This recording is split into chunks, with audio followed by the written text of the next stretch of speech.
After assembling the faucet and attaching the risers to the faucet, insert the faucet through the faucet holes. Secure from below using the washers and lock nuts included with this set.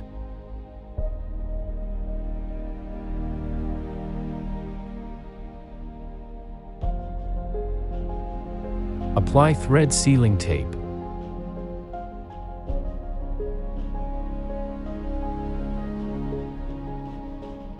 Next, to install the rigid supply lines, insert the metal washer and cone washer.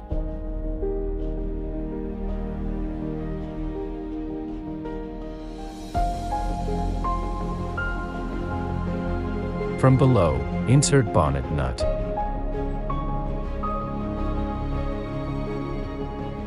Thread supply lines onto hot and cold shanks.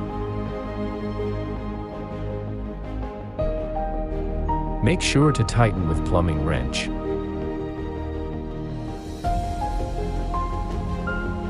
Next, thread the cradle onto the faucet outlet.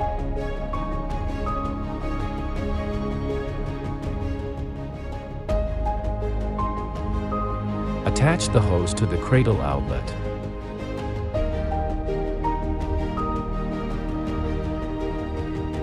And finally, attach the hand shower to the hose.